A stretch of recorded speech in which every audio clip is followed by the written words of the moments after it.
You're listening to the Iron and Grace podcast, so pick up your sword and join the good fight. Proverbs 12:15, the way of a fool is right in his own eyes, but a wise man listens to advice. What is up? What's up? This is Kyle. This is Drew. Welcome to Iron and Grace. So that's a good one for this morning. This afternoon, I guess it is. This afternoon now, yes. So You've got news. I have news. I am no longer a sheriff's deputy. I have transitioned. I have Into unemployment. into unemployment, truly unemployment. For those of you that know me, my wife is now a pharmacist, employed pharmacist. It's been quite the journey to get her to that finish line that we've been on together, meaning she did her pharmacy school online, so it was 5 trips to Omaha, Nebraska, from North Carolina, which is a really long way, which she can't fly because of some of her asthma issues. So they were drives. So it's been a long journey to get here. We are at the finish line, which is now the beginning. So As most finish lines tend to be. Yeah. So I am transitioning out of my deputy role 7 and 2 months. That's what the paper said. 7 years. So you're going to be a professional foot and back rubber. Yeah, exactly. Deanna, everyone at work was like, "Oh, you're going." People were like, oh, "Where's he going? What's he doing? What's he doing?" You know, and people were like, "Oh, he's going home." Like literally. I'm like, well, kinda, yeah. Deanna, my sister-in-law, pulled in the driveway yesterday, and I was getting out of the car, and she said, "What's up, house husband?" I said, Deanna says it's homestead husband, which sounds better than house husband.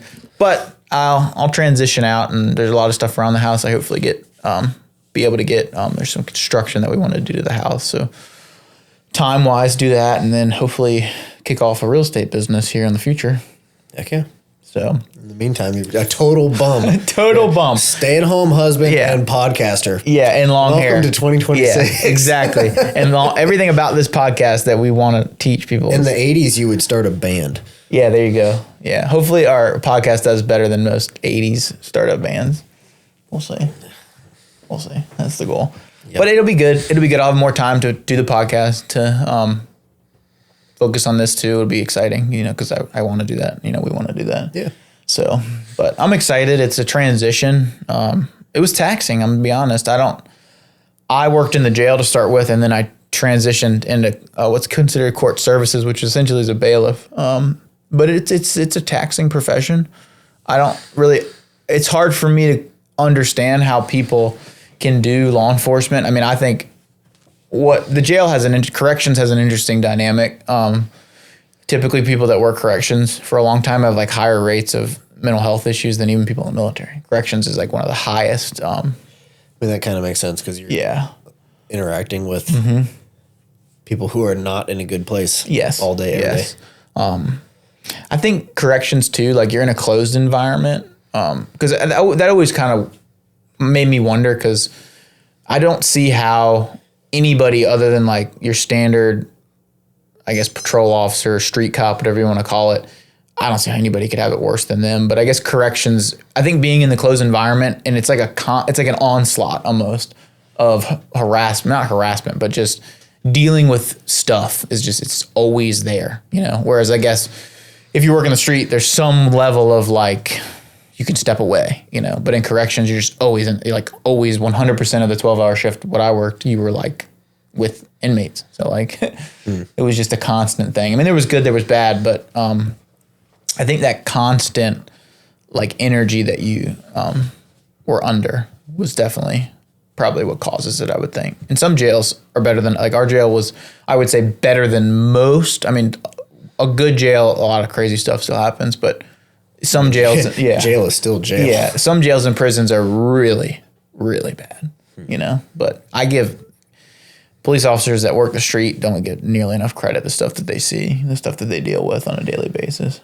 I think I seen a thing the other day. It was like the normal person has like maybe one highly traumatic event like take place in their life that they witness, and like I think it's police officers have like 27 a year. Something crazy. Yeah. One a week. Yeah, roughly. One a week. And sometimes it could be, it could be like 4 in a shift. Not one a week. Yeah. One every couple of weeks, but still. I mean, it could be, you could have multiple in a shift, So it'll be, I'm excited to kind of be out of that environment. to hopefully think a little clearer. I want to dive into more Bible study. That's always one thing that I feel like I was ill prepared for, especially once we started our Bible study, is, we had newer people come through that I guess you could say weren't new to the faith or whatever you want to call it. And I felt like, while I know a decent amount, we can always know more, but I felt almost ill prepared to address questions and things. So that's one thing I really want to. Well, in my life, I've pretty much every day, every time we're in there, I feel lacking. But that's kind of the point. It's not something that you ever get where, okay, well, I've known it. I've done it now. I know it all. Yeah. I don't think you ever get to that No, point. I don't think you do. I think there's always more to learn, And so hopefully I'll be able to study more and have some more time to read. And, that's one thing I definitely want to get through some books. Yeah, right on. Yeah, that was actually kind of why I read the verse that I did today. I wanted to talk a little bit about, our new friend that's been coming to Bible study, who's got some years on us and some wisdom, and has been in the faith for a long time. He's got a successful marriage. And it's nice to have somebody come into our little clique there that really has some wisdom to share, compared to us guys who are, in our mid-30s, who we've got some life now, but not as much as him. Yeah. And I think it is important, we have obviously Donnie at Bible study, and he's a little bit older than us, but I think it's very important, especially in environments with men, to have the multi-generation dynamic. We do have some young people and people's sons and things like that, but we were kind of lacking an elder and someone that's in that stage of life. Yeah. We didn't really have that. And Donnie's only, I think Donnie's only 5 years older than me.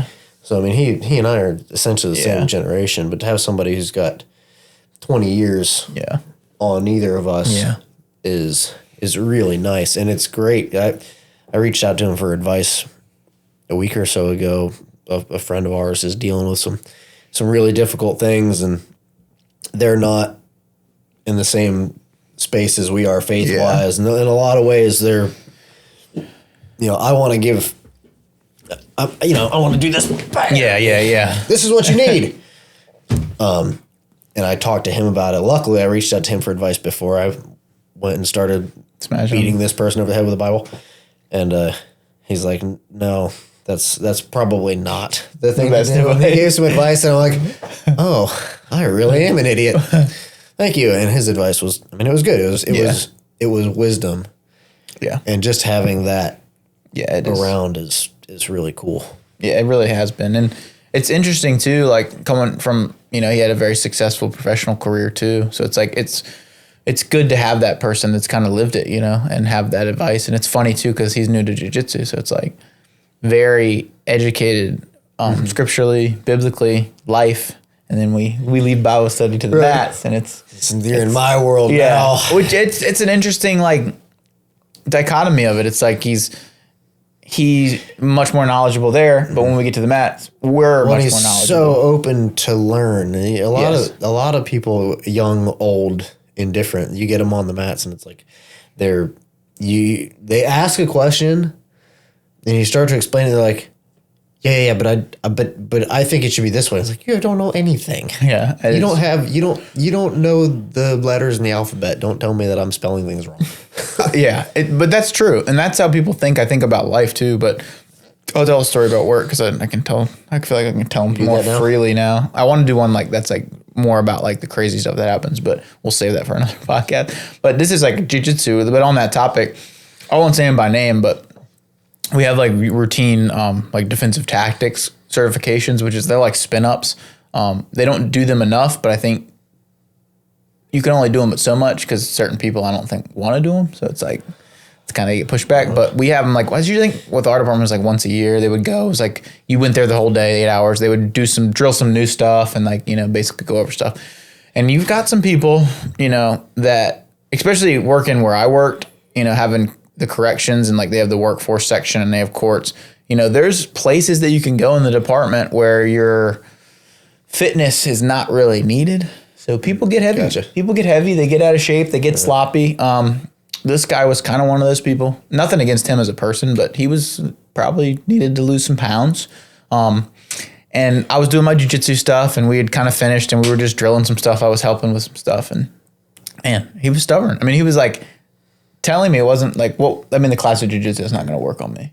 You know, and this is the same person that when we start class, when they're talking about doing ground stuff or any type of grappling, I can't do ground stuff. What does that mean? Like, what do you mean you can't? It's because he can't get up. I mean, he can barely get up off the ground. That big? I mean, he's not that big. I think he's big, but not like what you're thinking of, like someone being huge and like not being able to get up. Okay. I think it's because he's big and like kind of broke down now because he's like kind of overweight. But it's like, how can you?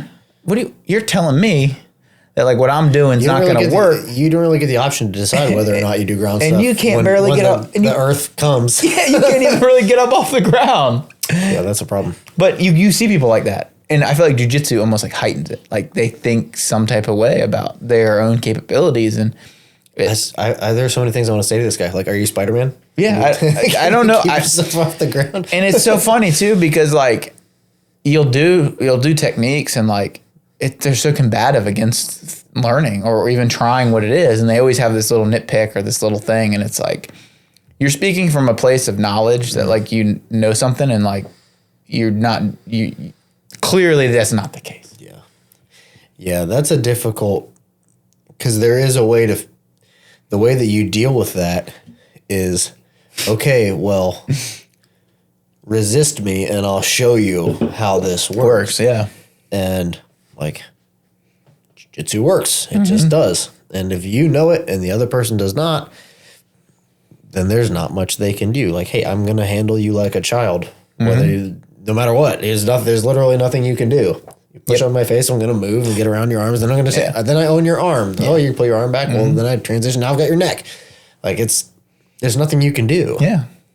And what's even worse is like, I feel like the people that are like that, they're not ready for that. Like if you were just to give it to them, they'd be out of sorts. Yeah. Yeah. That real out of sorts, you know? Yeah. That's something like in the gym when new guys come in, generally it's like, okay, you know, they have that period of time, usually like when I was a blue belt and I'm still small, but I was all smaller when I was a blue belt. So a new guy would come in who was kind of bigger than me and strong.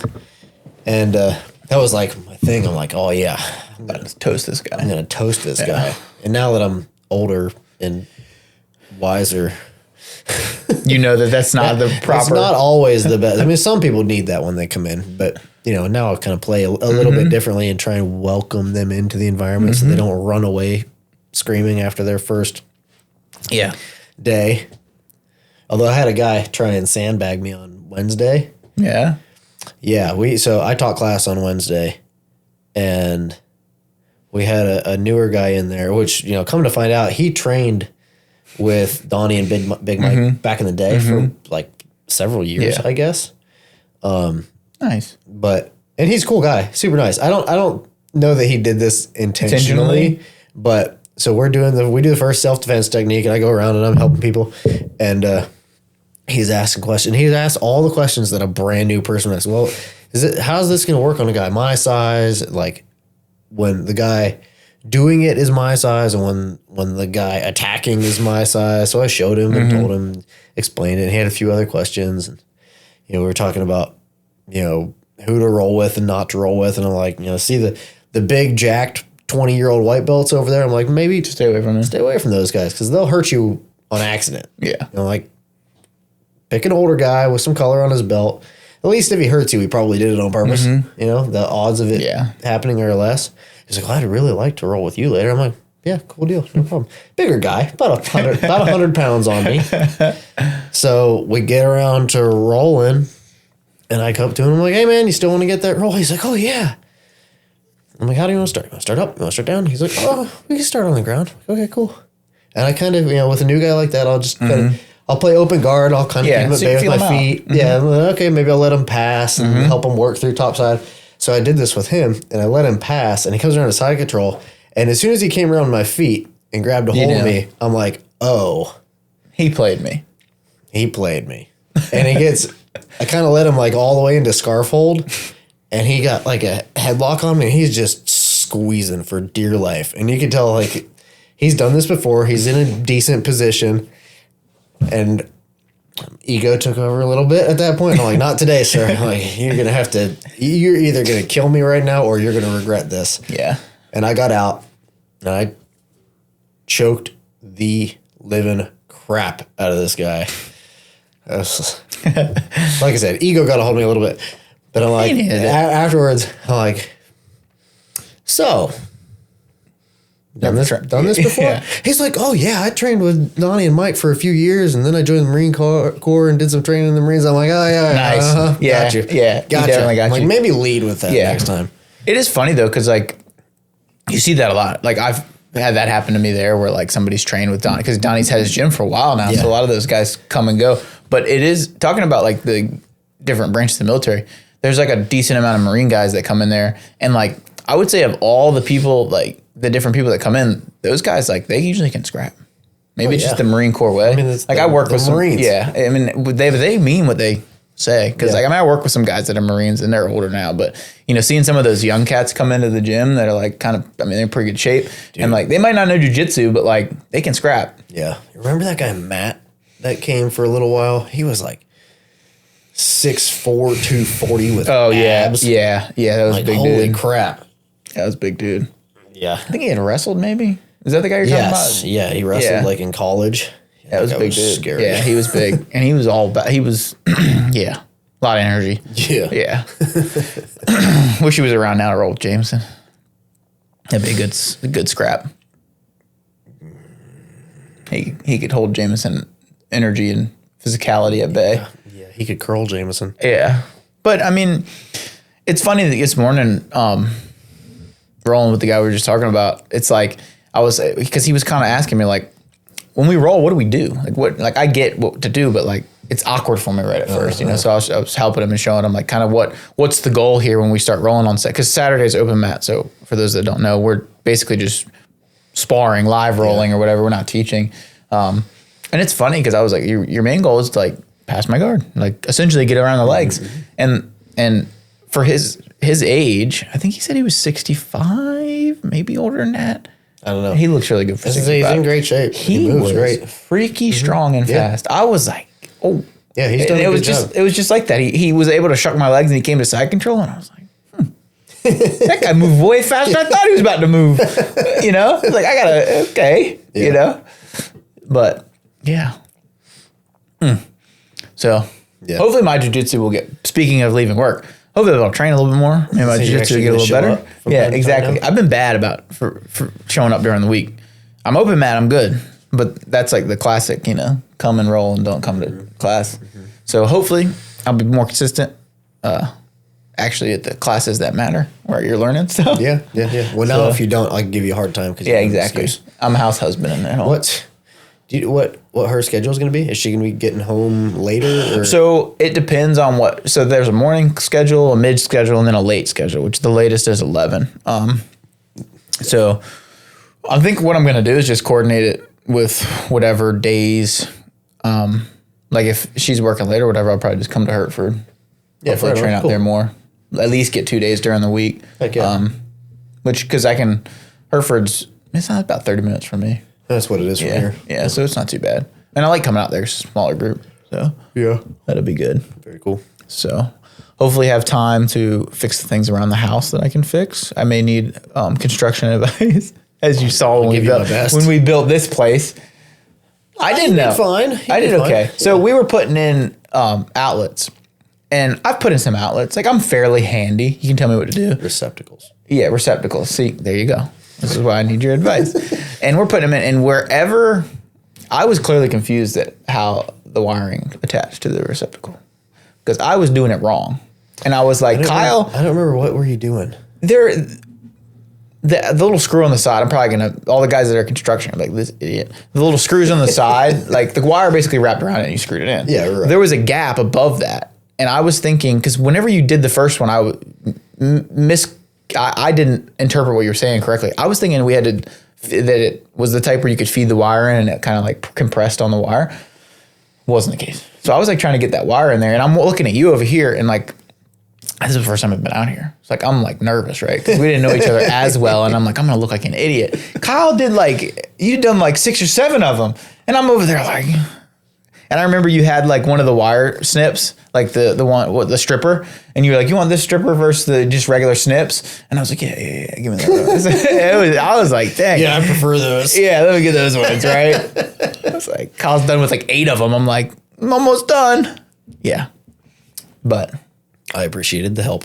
Yeah. It's no big deal. But yes, I'm happy to help with whatever you need. My construction is mediocre at best, but yeah, it's better than mine. I've done at least a little bit of just about everything. So Yeah. I can usually figure my way through it. You put this together pretty quick. The Yeah, framing went up pretty really simple. fast, but maybe that's just how framing is. Yeah, framing is pretty simple. Drywall is pretty simple. So Yeah. that's pretty easy. But I will to go into, because kind of like we talked about the house husband or whatever, but I've been rereading the Sierra Wiley book. Well, I had one of them here. What is the title? I'm going to misquote it. Is it Mere Christianity? No, that's C.S. Lewis. Oh, see? 2 different people. The Household and the War Against the Cosmos. I think I had that book and you were asking because it's a crazy name. But I was reading that. I think I'm through like about a third of it. And conceptually, kind of the way he talks about it is, I think, like even just a non-Christian standpoint, like modern men, we've got away from like this household structure, you know? And I think the workforce has kind of done that, you know, with women and men both in the workforce. It kind of almost, it takes where households used to be more productive. We were working towards a similar mission. Not that we're not doing that nowadays, but when we take both people out of the household and put them into a work environment, now we're separate entities working for separate people working together. Yeah. So, you know, that was one concept of, not that I'm just going to be like the house husband, right? But building something. Professional foot rubber. Yeah, professional foot rubber. Hopefully building something in real estate that can be our own, you know, that can be ours. As, you know. Jerry Lynn just texted me. She gave both the dogs baths. That sounds like a fun time. Dude. Covered in fur, I'm sure. That's impressive. Covered in fur. Yeah. Do they bathe well? No. No. Our dog doesn't bathe well. Well, Samson's 100 and something pounds. Our dog's like 7, so there's a difference there. Oh, yeah. Yes. Just grab him and stuff him in the... pick him out. That's easy. That's a big dog. Yeah, he's a big dog. Mm-hmm. Sorry, I saw that sidetrack. TJ's German Shepherd was 130 pounds at the vet. Yeah. Way bigger. It gained 20 pounds since last time. The vet was like, yeah, she's fat. You need to do something. It's funny because the kids keep saying, Samson's so skinny, you can see his ribs now. So we got another dog. Yeah. Back in June. Yeah, back in last June. And he was a puppy. Mm-hmm. So Samson's 7 now. And he was fat. I mean, he was a sausage. But now he's got this young, energetic dog. Yeah, so he's slimmed down. I'm like, he's not skinny. He's just back in shape. And that's how dogs should look. Like a lot of people think that like dogs are too skinny, but they're really actually he looks lean. Yeah. Yeah. But anyways, the speaking of the household, like hopefully like our goal with this is, you know, hopefully me being home will allow more time to hopefully build a business in the real estate realm that is ours, you know, that we're not reliant on. Well, as a deputy, you're relying on the government. Obviously, there's service. You know, it's different. It's different than just working for a corporate America. But hopefully, we'll be able to build something that's kind of ours. You know, hopefully, whenever she decides to leave working full time, there'll be something there that we can control ourselves. That's ours. That's not. You know. Well, and I mean, her doing this allows you. Yes. To leave that environment that you were in. So you build a real estate business of some sort to allow her to leave. Yeah. And that is that's the ultimate goal. And I think my advice for a lot of people that may be in law enforcement is, I get people are affected differently, right? Like I was starting to have like really bad anxiety stemming from work. I would imagine, maybe not all from work, but you know, when we were talking about starting to have kids and starting to build a household and a family, the mindset and mental health effects of that job, I started to see like, I don't think that's the type of dad or leader of the household that I want to be. You know, it was affecting me on a level that I felt like moving forward in the future, I can't do this and do that. You know, I've got to make a transition. If I'm going to be, not that you can't do law enforcement and still be that, but for me, it was affecting me negatively. Yeah. You know. Well, that's right. I mean, everybody has a different capacity for that kind of stuff. I mean, some people are built for it and they can do that job for 30 years and they're good to go. And some people, not so much. Yeah, I really do think, like, I mean, you see it with the military, right? Like, there's the standard 4 years of service, standard 8 years of service. I think that's for a reason. Yeah. They allow those areas of retirement for people because, you know, some people do a full career in the military, but typically they usually transition out of, you know, what you're doing in the beginning to something else that's a little less taxing. With law enforcement like that, you really don't have that. You know, hopefully maybe you get into a different role. Like the role I was at in courts was definitely a lot less taxing than working in the jail, but you got these guys that do 20, 25 years, like in the jail. Or in the trenches, like as a, working the street, like, or in the jail. Like I knew guys that did a full career work. I mean, if you work in corrections in a prison, working for the state, you do a full career in the jail or in the prison. You know, people do it. I mean, maybe people are like, yeah, I got through my 20, 30 years and I'm good. I just don't think they are. You know, I really don't. I've known some guys that have done it a long time, and I think it does. I mean, you can't. I mean, there's so many guys that retire and have heart attacks. Like it's almost like a common occurrence. After they do 20 years, they retire, and within like the next 2 to 3 years, they have heart related death. Yeah, because like where I worked in Virginia, they have it's like the Law Enforcement Heart Act, I think, and it's basically, if you have a heart-related illness later in life after working in law enforcement for a certain period of time, they basically cover it because of how high risk they are. And I mean, it's just from the stress, you know? So that's my rant, I guess. Yeah. But yeah, I'm excited. I'm excited for something different. A little bit of free time to decompress and study and very cool. Many different realms, but heck yeah. So it's like you guys have built, I mean, that was part of the motivation too. You know, you've built this business, you've built a household that, you know, stands alone. It's impressive. Yeah. And I mean, we're still building. I mean, we're building and growing and changing. And, you know, every day we're talking about the next thing that we're going to try and do. And when things are not going the direction that we want them to go. And, you know, we had downsized a lot where it was just me and Moose. And in the last couple of weeks, I brought on another guy who's someone I've known him for a long time. And he actually called me out of nowhere. I was like, "Hey, you looking for help?" I'm like, "No." He's like, "I got to get out of this place I'm at." He said, "I've been here." And he had been there 15 years and just crushing. And just working hard. Made great money. I mean, great money. Yeah. For this industry, he was making killer money, but he was paying the price. Yeah. And he's like, it's time to do something different. And I've prayed about it and thought about it and talked to Jerry Lynn about it, talked to Moose about it. I was like, "You okay? Let's give it a shot." And it's been really good, but it is definitely, it's kind of a pivot from the direction that I thought we were trying to go. But it's been good. Yeah. And I think that change is good. And you know, I mean, I can feel like that. I can relate to that. You know, money's not everything, you know, and it takes an honest person to look in the mirror and be like, okay, this work is affecting me to a degree that's more important than just the bank account, you know?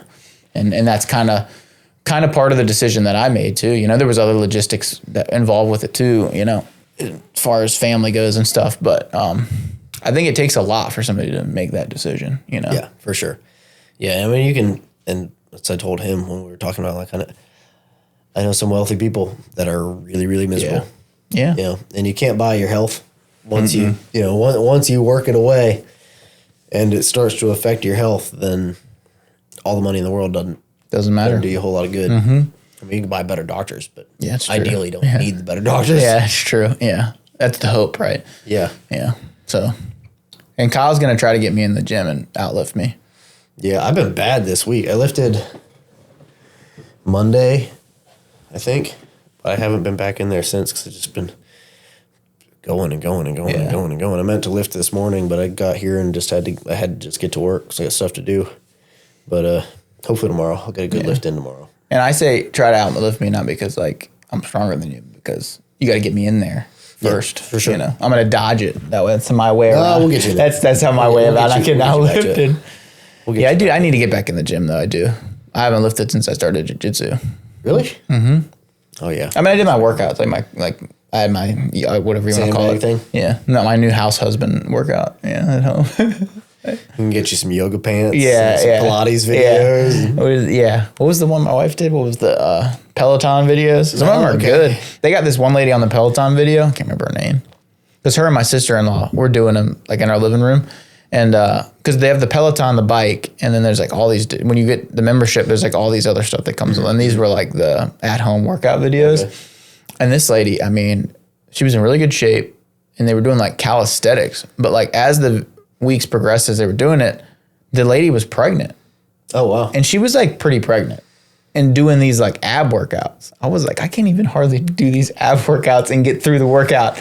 And this lady's like 6 months pregnant. Like she had a pregnant belly. Yeah. And she's doing planks and like doing stuff that like most people can't even do. I was like, that is impressive. Yeah. You know, a lot of those things are kind of funny because it's like the cardio kickboxing and the Pilates and stuff like that. The people on the instructional video, they always look like, you know, they're that's true. Shredded or they're super, super fit. They did not get that way by doing cardio kickboxing or Pilates. I promise you. I agree with that. That is true. You do see that a lot. Like I mean, that's how you sell the program, but it's not. That's not how you see to look like that. I used to think that so much. Like you would see these guys that like in the bodybuilding world, there's all these guys that are like enormous, right? And they have these different splits that they do, and like they're teaching and like selling these different types of programs to people, and like that's not even the program that they did to get to that point. The thing that you would stick to your stomach that would shock your abs, the ab maker. Yeah, the guy that worked out for 10 years to get those abs, and now he's using the ab shocker. Yeah. I mean, he's in the commercial. You can be shredded like me if you just sit here and eat potato chips and shock your abs for 30 minutes a day. And he's probably got a nutritionist and trains 4 times a day dopes, you know. You see that a lot, though. You do see that a lot, especially with social media. Like, it's gotten worse. But, you know, there's really nothing that, like, I don't know. Lifting, there's not much that can replace it, like, from a health standpoint. It's also, it's not very sexy advertising to go, you could look like me, too, with about 5 years of 4 times a week, you suffering to the point of wanting to vomit. Yeah, that is true. That is not a good selling. Hopefully now, though, like, I definitely think it's been like a whiplash in like the men's community online of like, there was like, okay, we're going to do this the easy way and try to like I don't want to call out Tim Ferriss, but the 4-hour work week, right? There was that whole like error of like work less, more productive, the less time, more like that whole thing, which like I get Tim Ferriss's 4-hour work week. Not harder. Yeah. Like that's not necessarily what he's saying, but you got all these people that are like, well, I'm going to do this. And like, I'm going to only work out 30 minutes a day. And then I'm going to, you know, look great. And I almost feel like there's like a whiplash now. Like people almost want like the guy that's like, we're going to train real, like the David Goggins. Like it almost like flip flopped. Yeah. Yeah. Well, and I mean, I don't want to be known for pick your success, whatever your success is. You're financially successful or you're physically fit or whatever. I don't want to be known for my successes being easily attained. Yeah, that's true. You know, like saying that out loud makes it sound kind of vain. Yeah. Maybe it is, but that's like must be nice. Yeah, like, your overnight success that only took 10 years to get there. Must be nice. Yeah, it must be nice. Yeah. And I'm sure you probably feel that with the shop. Do you get that with the shop? Like the more a little bit, but we're not like super financially successful. So it's kind of like, okay. But the I don't say this in a negative light, but the clout that comes along with the skill set that you've acquired. Yeah, which is kind of years. I can't help but like roll my eyes at that so much because it's a funny thing. Like, yeah, we work on like there's a Rolls Royce right on the other side of that door or on the other side of that wall. It's not mine. And we working on stuff for a Bentley right now. So we do work on some really high end stuff. But at the end of the day, dude, I swing a hammer for a living. Yeah, like it's not. There's I am as close to it. I probably have the profession that is the closest to like a caveman as you can get. That's what I do. I swing a hammer. Several different types of hammers, but I'm a glorified welder caveman. Yeah. So I don't know why my industry has a little bit of this like ego to it. Maybe it's from like the Jesse James era. Because he made this kind of stuff so like cool and popular and hip. But yeah, I spent my time with that mindset of like, well, I do a thing that almost nobody else can do, blah, blah, blah, blah. But in reality, it's not really, that's nothing special. But there is definitely... It's a skill that was developed just like any other skill is developed. Most people probably would not say this unless you've swung a hammer and tried to do what you do, or even just guys that have done construction. There's a big difference between swinging a hammer, like just swinging a hammer, and like actually swinging a hammer with productive goal. About 20 years of practice. Yeah. But that's...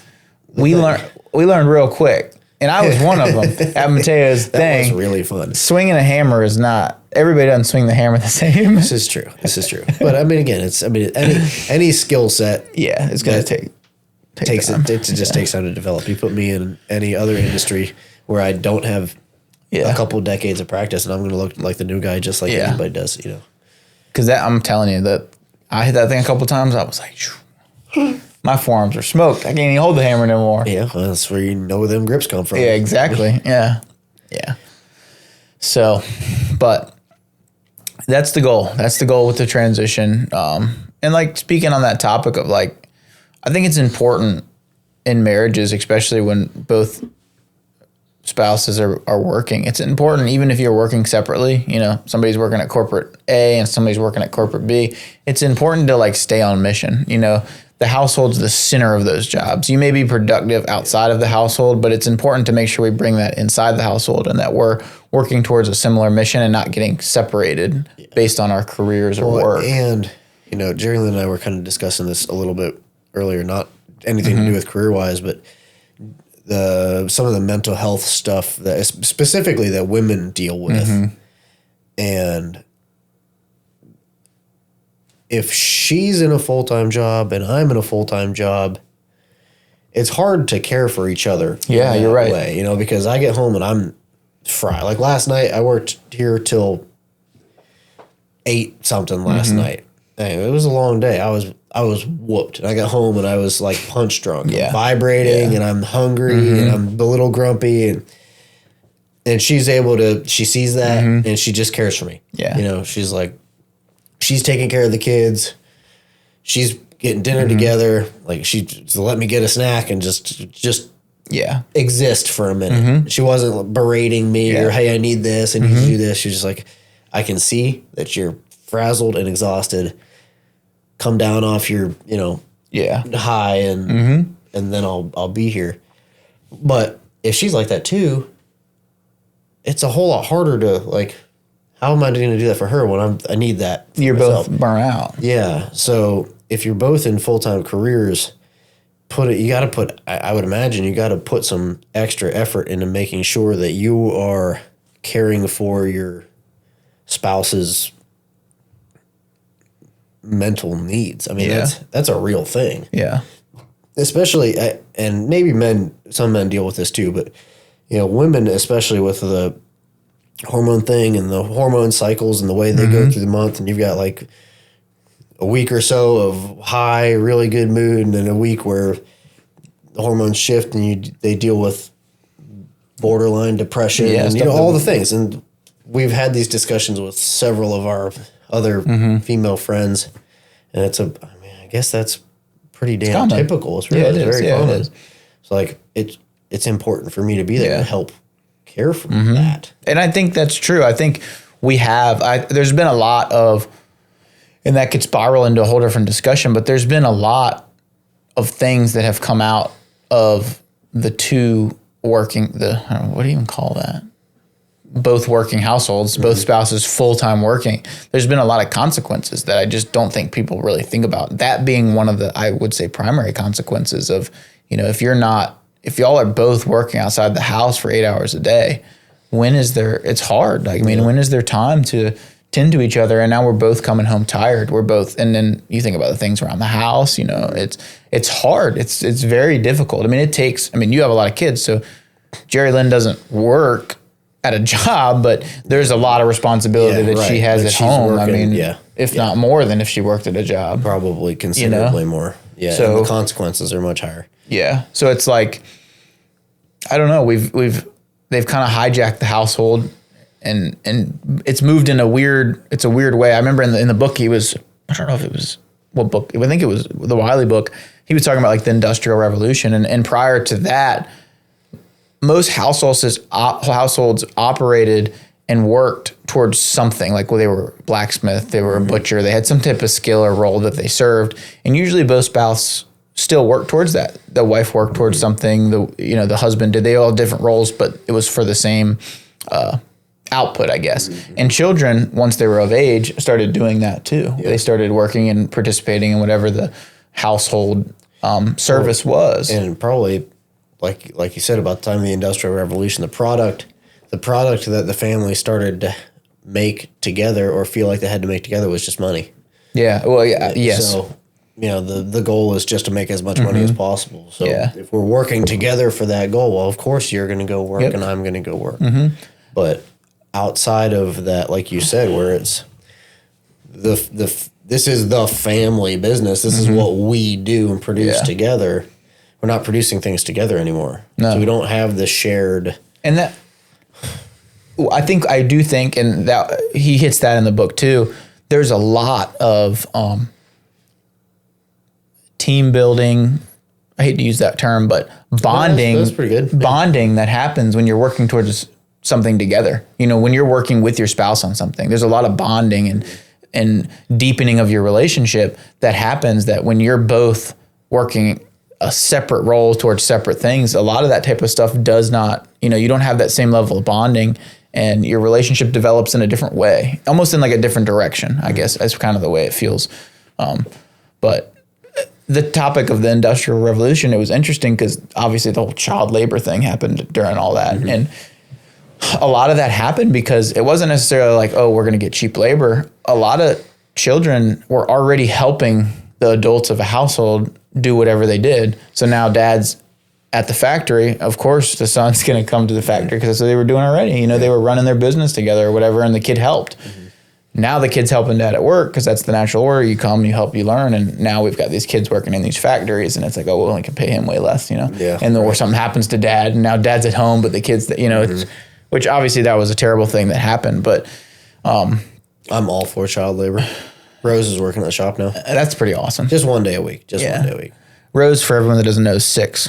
She's not 6. She's almost 15. I was just kidding. But yeah. I'm not that bad. No, but it is like, I do think and I think when there's another consequence of, being outside the house, like, the kids are left, whether that's public school or whatever it is. They don't see the hard work that you do. Like, if Rose is here helping you, like, she sees, okay, this is what dad does. This is hard work. He has a skill set that I'm learning. She's been a trooper too. I've had her sorting hardware, which is a miserable task. I mean, nuts and bolts, and I'm not the most, or you've seen my desk. I'm not the most organized person, and our hardware has been in a part of the shop where it's like you go in, you dig, you find the hardware you need. If you've got more than you need, you kind of just toss it over there. I mean, it's what happens because you're working and everybody's trying to get things done, and you end up with, I've got, several hundred pounds of random hardware just kind of sitting there. Yeah. So she's been, first she has to learn what hardware is what. What's a 1032 versus what's a quarter 20, and what are all the sizes? There's metric and there's SAE and there's machine screws and there's stainless and there's counterstock. It's endless. So she's figuring all that stuff out, and she's sorting it, putting it into bins, and I've given her almost no direction at all. I'm like, figure it out. Yeah. Figure it out, make it make sense. Yeah. Come ask for help when you need help.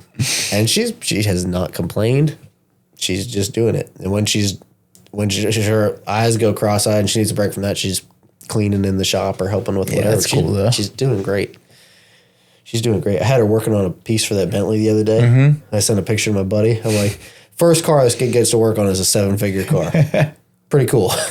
That is pretty cool. But I think that's like the perfect proof of the argument is like, she's learning, she's seeing what, y'all do as a family. It's y'all's family business. Like, she's also learning a skill set, and she's also seeing what you put into it. She's seeing all the effort that has gone into your work throughout the years that's supported y'all's household. Like, that's got to be meaningful to people, especially as they grow up, like, and how we think and how we, you see a lot of people now that are not humble, that are entitled. And I think some of that comes from you're not exposed to the work that your family does because they're off doing it somewhere else. Entitlement is such a hilarious thing. Yeah. It's like the word deserve. I hate the word deserve. Yeah. Same with the word entitled. You're not entitled to anything. You don't deserve. Yeah, exactly. Dick. Yeah. It's true. Nor do I, nor does anybody else. Mm-hmm. Yep. The one thing we deserve is the thing that Christ came and did for us. We don't get it. Mm-hmm. So, yeah. Yeah. No, we don't deserve nothing. It is funny though, like, because that's like, there's like different, like, entitled's kind of like one of those hot words right now, you know, like that. You said it and I felt like a buzz in the back of my head. Just like pajama pants. Yeah, which, I think I went a little hard on the pajama pants thing. Maybe. It's funny. I read some of the comments and I was like, you know what? I think they're right. Yeah, exactly. Yeah. That's kind of how I felt with it too. That was kind of, I got that vibe too. I mean, I get it. I get it. This one, if I'm chilling at home and I'm just running out to grab something, I'm not changing my entire outfit, tying up my boots for that. Yeah, I got to give the guy that one. Okay, fair. Fair enough. God forbid. Showing my, I don't know. We'll pick a word there. This one, God forbid, MFer be comfy on his day off.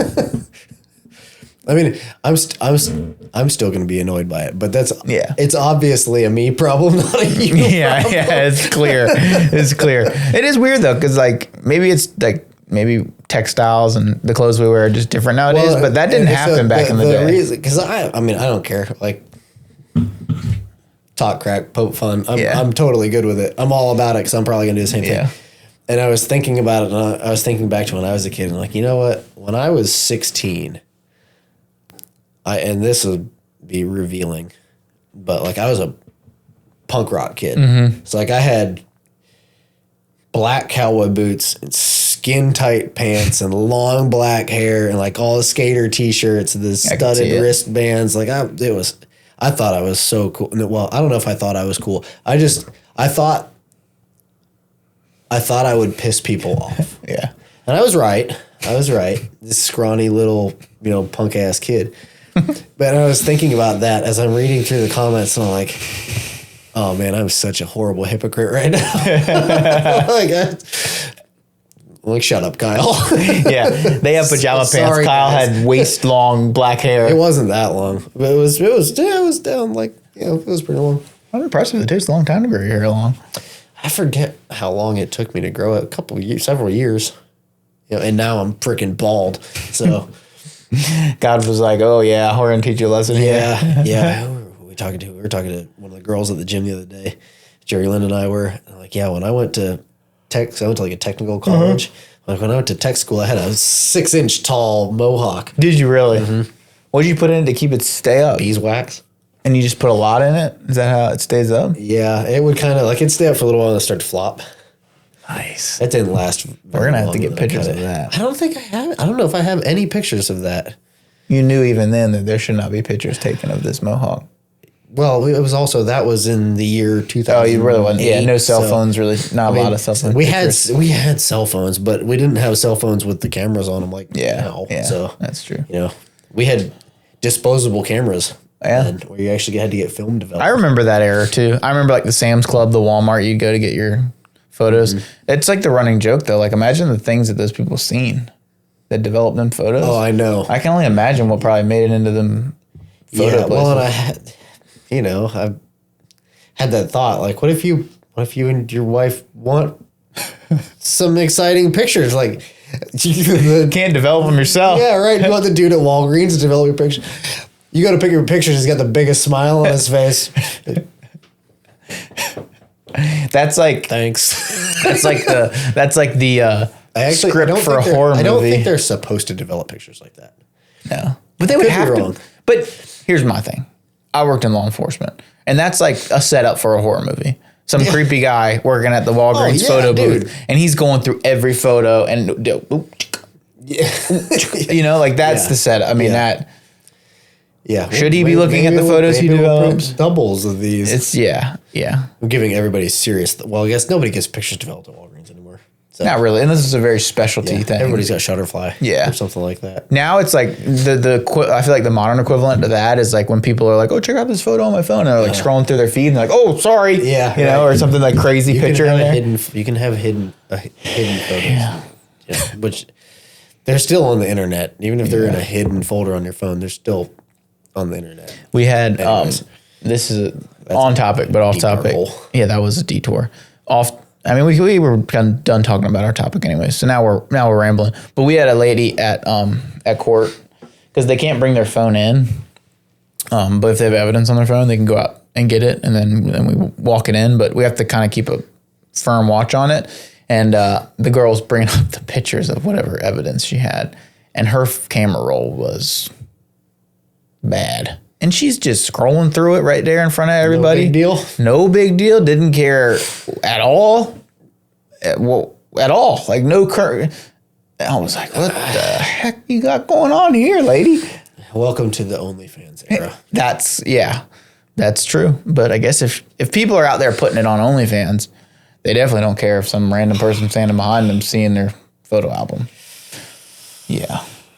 We will leave that for another episode. Yeah. But so I was back to the James thing. I was thinking about it, and I was kind of like scolding myself. Like, the whole idea of doing this podcast was like to build guys up, and there I am bashing all these young guys because I don't like the way they dress. I was just as bad. You were. But you had normal pants on, which maybe they're telling us. No, we wore skin. We called them girl pants back then because that's just skin tight jeans. I mean, now everybody wears kind of tight jeans now. Thinner jeans, but 20 years ago, that was it was semi-offensive, and that was the point. What's so weird about clothes is like it's like goes in cycles because like when we were kids, there was like the baggy. Now my pants are tight just because my legs got bigger. There you go. There you go. Back then there was like the baggy jeans, the baggy pants were like the thing. That was a different group. So like I grew up I had a little bit of that era too, like the Lee pipes. Mm-hmm. I don't know. You might know what that is. You missed that one by a little bit. Yeah. Some guys listening might know what the Lee pipes were. They were like big baggy. Yeah. Big baggy pants. And then we went through the skater shoes and saggy pants that were super baggy. Mm-hmm. Didn't do that for very long. My brother was in that world, and I thought I was going to be cool like him, and it turns out I'm not as cool as him. I could not pull that off. And then I started hanging out with my now brother-in-law and all his friends, and they were that was the like hardcore punk rock metal. They had the skinny jeans for sure, and it was skinny jeans and long hair. And nice. At one point, Brian, my brother-in-law, had like his hair was buzzed, but he had it dyed like leopard print. Nice. Yeah. I'll have to see. He had you beat because that beats the mohawk and the long hair. Yeah. We all had leather jackets and we thought we were cool. Yeah, we're gonna have to get some pictures of that. I'll see what I can do. If I can dig up some pictures, you can post them on the page. And I strongly welcome and encourage any criticism because it is funny though how you went from like that world to like not far off within a pretty from a life standpoint, like not that long from like that world to like married and like raising a huge family. Yeah. Isn't that kind of funny? I mean, but I mean, it was still like yesterday I was listening to Agent Orange and Rancid. That's true. And, Bad Religion. So I haven't changed all that much other than now I don't have any hair and my clothes fit better. But the funny thing is, even then, like as a punk rock kid, we were focused on skating. That was a big deal to us. But my head was pretty much in the right place. Like I was with Jerry Lynn at that point. Well, that was the time frame when I met Jerry Lynn. So before that was a little bit before Jerry Lynn and leading up to Jerry Lynn. But I mean, I was working. I was doing construction, which I'm sure all the guys on my dad's construction crew were like, yo, who is this guy?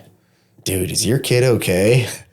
And I'm sure God bless my parents. I'm sure my dad was like, oh my gosh, this kid, what is... Your dad was like, no. What's he going to become? No, he's not. Yeah. My poor dad. But, I mean, I was relatively focused on most of the right things for being a young kid, kid. I was kind of fat in those years. Really? Mm-hmm. I went through a weird stage of like I was a skinny little kid, and then like I got fat for a little while, and then I got skinny again. Dude, I was tiny. Like small T-shirts were like an extra large T-shirt on me. Now. Yeah, I was a little guy. You've transformed. Well, I mean, I'm old now. So. And now what's funny is like even when I first met you and you were smaller than you are now, I wouldn't say you were ever small. Like you were always athletic. Like you were always muscular. Athletic, I was very thin. You definitely weren't like, people weren't like, oh, that guy's big. Now, like in jiu-jitsu, like I feel like people be saying it to you. Like the people who know me, the people who know me knew me. Maybe that's what it is. 40 pounds ago. Yeah. Like, oh, you look big. But in reality, like I'm still not. I'm 175 pounds. Like I'm not big. But here's the thing though. Everybody looks big for where they are, like stature wise. Like I'm larger stature for my height. How tall are you? About 5'10", 5'11". Okay. And I weigh like 190 right now. But when I'm at work and like the dudes are like 6'4", 300 pounds. Like I'm a cute little guy. Yeah, exactly. Exactly. You know, like TJ. T's a big dude. Yeah. My brother-in-law TJ. Yeah. He's a big dude, but he's not a big dude. Yeah, he's a little guy. He's a little guy. A big little guy. He's a big little guy. So it's like, you know. Yeah. There's Yeah. Well, TJ's gonna kill him. I'm 5'9". I'm not super short, so yeah. I'm just. I would say at this point, I had to work really, really, really, really, really hard to get to average size. Yeah. You're above average size now by a lot. Maybe a little bit. Are. Yeah. But from where I was, you know. Yeah. Like 10 years ago. Yeah, muscle mass, you're definitely way above average size, I would say. But I was not. I was very, very, very, very thin. So it's nice to not be so skinny anymore. But yeah, I'll see if I can dig up those pictures because it would be everybody would get an absolute kick out of them, I'm sure. Yeah. Well, let's sum it up because we both have wives to get home to. Yes, we do. I have how much fried rice are we making? 4 pounds of uncooked fried rice. So however much that is cooked, it's a lot of fried rice. Yeah, but we've been trying to avoid the rice and carbs as much as possible. I was trying to do kind of an anti-inflammatory. Yeah, how has it helped? Yeah, it's more for Jerry Lynn than for me. I mean, because I'm still in the trying to get bigger. Yeah, so them carbs. I'll eat anything that's put in front of me. As long as it's not gluten. Mm-hmm. But she gets real uncomfortable if she eats a lot of carbs. Mm-hmm. So we're trying to, and she jacked her knee up training a few weeks ago. So we're trying to cut out as much inflammation as possible and let her body heal really well. Mm-hmm. And it seems like it's helping. Yeah. I mean, a lot of Deanna's issues were cutting out inflammatory foods have definitely helped a lot. You know, I mean, yeah, I'll feed you a cupcake and you smoked. Oh, dude. Yeah. Well, and especially with the celiacs. Yeah. If I eat something that's, I'll be like my energy goes to the tank and I feel like I'm full of lead. I think a lot of people have, not to the level of celiac, but I think a lot of people have sensitivities to gluten that they don't realize. Oh, yeah, it's so unnatural the way that we do like grains and crap in this country and the way we process everything. It's not good. Yeah. It's not good. Well, we'll sum it up. All right. Yeah. So, I'm sorry. I'm an idiot. If I'm making, no, because I'm still going to make fun of plenty of people. Yeah. But if you want to wear your pajama pants. Can we get different type of pajama pants though? Like I have pajama pants at home, right?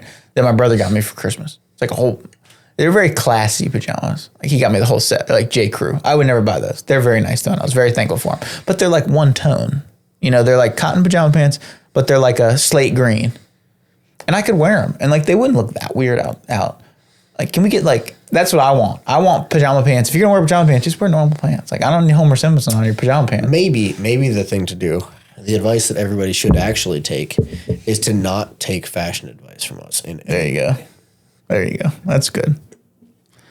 Maybe. I mean, I can give you good advice on how to look like an absolute punk rock wannabe skater kid. I'm gonna get you a pair of pajama pants that look like jeans. They have jean see the ones where it's like a bikini shirt. Nice. It's like that, but it's gonna be jean pajama pants. I want to get one of the rash guards that looks like the super hairy chest. Yeah, which is kind of because I have a super hairy chest. So like kind of a shirt on. Yeah, I trained without a shirt for a long time, like without under the gi. But I finally had somebody be like, "Yeah, you gotta put a shirt on. Will you please wear a rash guard?" And I'm like, And then I felt bad and was like, yes, of course. Yeah, I could never not have a rash guard. That's so much more comfortable to not. Yeah. It's so hot. But that's true. But like I'm a hairy dude. Yeah. Hairy dude. You are. So. Although who was I smothering the other day? One of the guys in the Hertford gym. I hadn't trained with him in a little while. And we banter. This is what we do. Mm-hmm. We talk shit and we pick on each other and he's a white belt and I'm not. And I can exert or assert my dominance on him in any way I want. So I was in, I think it was in High Mount. And he was just talking smack. And I lifted my rash guard up and just smothered his face with my hairy, sweaty chest. He's like, what are you doing to me? That's funny. It was great. Good for it, though. Good for it. I loved it. It's the best. That's a great way to end the podcast. Yeah, it is good. I'm going to avoid that. Image of my super I'm going to avoid that. Chest. I'm going to avoid that at all costs when we roll. I'm going to do it to you next time we roll. I'm going to be holding your rash guard. Do what Ben did. I was smothering Ben, and he lifts up my rash guard and goes... Yeah, that... middle of my stomach. He's kind of crazy, though. He's kind of crazy. He lived in Florida. It makes you crazy. Those Coast Guard swimmers, they'll put their mouth on it. Yeah, that's true. He's a diver and lived in Florida. He's done. Yeah. He's done for. He's done for. Yeah. Well, we'll end on that. Yeah, on that disgusting and terrible note. Sorry, everybody. This is Kyle. This is true. This has been Iron and Grace. Have a great week.